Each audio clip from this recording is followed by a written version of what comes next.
កាលពីព្រេងនាយមានប្តីប្រពន្ធក្រីក្រមួយគូរហូតដល់ចៅអាយុ10ឆ្នាំពួកគេក៏ទៅសូមសេដ្ឋីនៅបម្រើ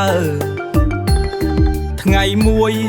ពេលដេញក្របីចុះត្រពាំងជើងក្របីក៏ជន់ប៉ះមាប៉ុន្តែពេលឮសំឡេងផ្គរលាន់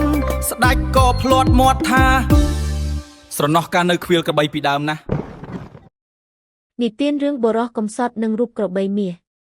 កាលពីព្រេងនាយមានប្តីប្រពន្ធក្រីក្រមួយគូមានកូនប្រុសម្នាក់ចាប់តាំងពីកូននោះកើតមកស្រាប់តែមានទេវតាអាក្រក់មកតាមថែរក្សាបណ្ដាលឲ្យឪពុកម្ដាយស្លាប់ចោលអស់នៅសល់តែជីដូននិងចៅរស់នៅយ៉ាងកំសត់រហូតដល់ចៅអាយុ20ឆ្នាំសំឡេងខ្យល់បក់និងសំឡេងកាប់អ៊ូសក្នុងព្រៃថ្ងៃមួយខណៈបុរសនោះកំពុងកាប់អ៊ូសស្រាប់តែមានទេវតាល្អមួយអង្គទៀតយាងមកទេវតាល្អបានភាសាជាមួយទេវតាអាក្រក់ហើយសុំសិទ្ធិថែរក្សាបុរសនោះម្ដងភ្លាមនោះទេវតាល្អក៏បណ្ដាចិត្តឲ្យបុរសកំសត់គិតឃើញថាអញឲ្យបើអញនៅតែបែបនេះតើបានអ្នកណាចិញ្ចឹមជីដូន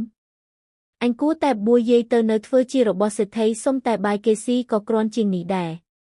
គិតហើយពួកគេក៏ទៅសុំសេដ្ឋីនៅបម្រើបុរសនោះខំធ្វើការណាស់រហូតសេដ្ឋីទុកចិត្តឲ្យទៅខ្វៀលក្របីថ្ងៃមួយពេលដេញក្របីចុះត្រពាំងជើងក្របីក៏ជន់ប៉ះវត្ថុរឹង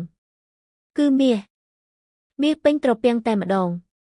ប៉ុន្តែគេមិនទាន់ហ៊ានយកទៅណាទេក៏កប់ទុកនៅទីនោះសិនសំឡេងស្គរជ័យឬសំឡេងមហាក្សត្រប្រកាស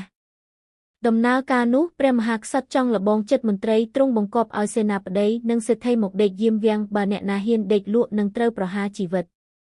សេដ្ឋីជាម្ចាស់ចៅវាយភ័យណាស់យំសោកបោកខ្លួនព្រោះដឹងថាខ្លួនមុខជាដេកលក់មិនខានលោកម្ចាស់កុំបារម្ភអីទុកឲ្យខ្ញុំទៅដេកជំនួសចុះយប់នោះបុរសកំសត់កាន់ដាវយាមយ៉ាងស្វាហាប់ពេលស្ដេចយាងមកលបងគេធ្វើជាដេញកាប់ការពារវាំងយ៉ាងក្លាហានព្រឹកឡើងស្ដេចសពព្រះទ័យណាស់ក៏សុំបុរសនោះធ្វើជាកូនធម៌ហើយរៀបការជាមួយព្រះរាជបុត្រីឲ្យឡើងសោយរាជជាម្ចាស់ផែនដីសំឡេងភ្លៀងផ្គរលាន់ក្រហមប៉ុន្តែរឿងមិនទាន់ចប់ទេទេវតាអាក្រក់បានត្រឡប់មកវិញហើយចូលមកកាន់កាប់ចិត្តស្ដេចកំសត់ម្ដងទៀតពេលឮសំឡេងផ្គរលាន់ស្ដេចក៏ភ្លាត់មាត់និយាយចំមុខនាមឿនសពមុខមន្ត្រីថាអញផ្គរលាន់ស្រណោះការនៅខ្វៀលក្របីពីដើមណាស់ព្រះមហេសីដូច្នោះក៏ខឹងសម្បានឹងខ្មាស់គេយ៉ាងខ្លាំងទៅយំទូលព្រះបតាថាប្តីខ្លួនជាមនុស្សទៀបដើរកាត់ក្របីស្ដេចបតាក្មេកក៏ចាប់ស្ដេចកំសត់ដាក់គុកសំណាងល្អទេវតាល្អមកជួយតន់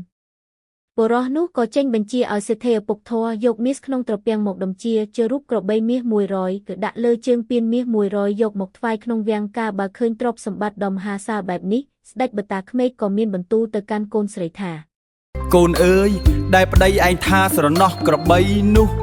មិនមែនក្របីសត្វទេគឺរូបក្របីមាសទាំងនេះឯងកុំខឹងនឹងប្តីអីទៅយកគេមកវិញចុះ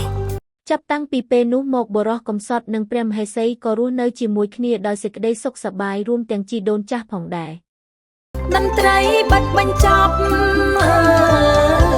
រឿងនិទាននេះបានចប់ហើយ